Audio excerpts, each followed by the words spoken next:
La question est donc de savoir ce qui arriverait à votre corps si vous renonciez vraiment au sucre, c'est-à-dire complètement pendant 2 semaines. Voyons cela de plus près.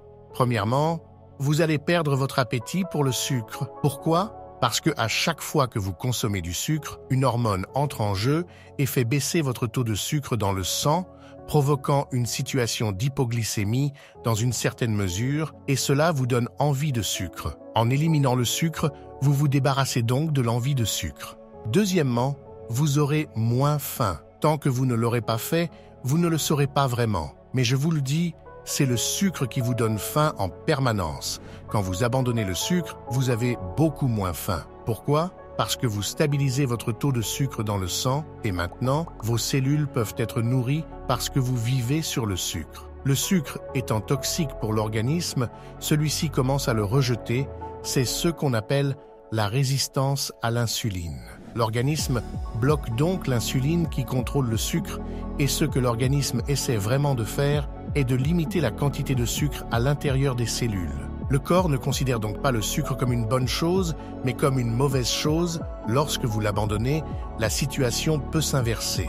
Et non seulement vous pouvez maintenant absorber des quantités appropriées de carburant, mais vous absorbez beaucoup mieux les nutriments, car la résistance à l'insuline bloque également les nutriments, les minéraux, les vitamines, etc. Très bien. Troisièmement, vous serez moins fatigué, surtout après un repas. Si vous mangez régulièrement du sucre, vous serez généralement fatigué après avoir mangé et c'est une question de glycémie. Mais vous constaterez que vous n'êtes plus autant fatigué après avoir mangé. Cela signifie simplement que vous n'avez plus de taux de sucre élevé qui fatigue le cerveau. C'est du sucre normal et maintenant votre cerveau peut être réveillé.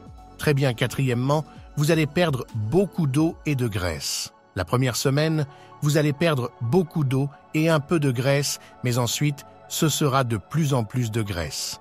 Vous serez surpris de la quantité de liquide que vous retenez. Certaines personnes, en une semaine, peuvent perdre environ 13 litres de liquide. Le corps retient ce liquide, ce qui n'est pas très sain pour le cœur. Bien sûr, vous verrez vos vêtements se détendre surtout au niveau de la ceinture abdominale. Votre ventre, votre taille sont l'un des meilleurs indicateurs pour savoir si vous faites trop d'exercice ou pour savoir si vous consommez trop de sucre. Si vous réduisez votre consommation de sucre, votre estomac rétrécira. Si vous mangez trop de sucre, votre estomac s'agrandira. D'accord ? Cinquièmement, l'humeur s'améliore. Si vous étiez grognon avant, vous serez beaucoup plus calme et moins stressé et vous serez vraiment agréable à fréquenter, d'accord ? C'est une bonne chose. De plus, vos fonctions cognitives vont s'améliorer, vous serez plus concentré, vous aurez moins de troubles de l'attention, vous serez plus attentif à vos projets. Bon, sixièmement, votre peau sera beaucoup plus belle, vous aurez moins d'acné, votre peau brillera. Et c'est juste le reflet de ce qui se passe lorsque vous consommez trop de sucre, votre insuline augmente, ainsi que les hormones androgènes, et pour les femmes, les androgènes vont augmenter et cela va créer de l'acné. Pour les hommes, l'augmentation de l'insuline fait baisser la testostérone, ce qui entraîne d'autres problèmes liés à une baisse de la testostérone. Très bien. Septièmement, vous aurez moins de raideur, vous aurez moins d'inflammation, vous aurez moins de douleur. Ce qui se passe, c'est que tout ce que nous faisons, c'est convertir le sucre en carburant. Pour réduire les graisses, il faut réduire les glucides et le sucre pendant 3 jours. Il se peut que les symptômes s'aggravent pendant 3 jours. Les gars, tout le monde peut supporter ces 3 jours. Si vous prenez de la vitamine B, de la levure nutritionnelle et du potassium, vous n'aurez probablement aucun symptôme, donc ce sera relativement facile. Au niveau cellulaire, vous construisez de nouvelles enzymes pour faire fonctionner votre corps à partir de carburants gras. Vous avez de petites machines qui passent littéralement à une source de carburant différente. C'est ce qui se passe au cours de ces 2 semaines. L'inflammation des artères diminue, c'est ce qui se passe lorsque vous arrêtez de consommer du sucre. À long terme, cela vous servira à prévenir la formation de caillots ou de plaques et à réduire le risque d'accidents cardiovasculaires et d'infarctus. De plus, vous commencerez à développer des cellules cérébrales. En effet, lorsque vous réduisez le sucre, votre corps utilise une autre source de carburant appelée cétone. Et les cétones favorisent la croissance des cellules nerveuses.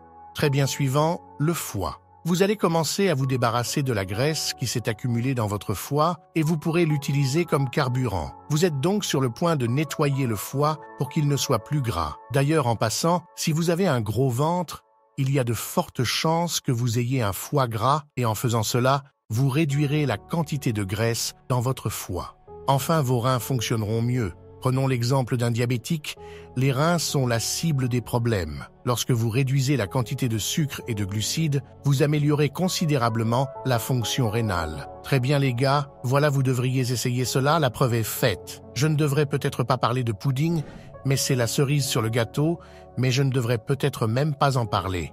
Merci d'avoir regardé.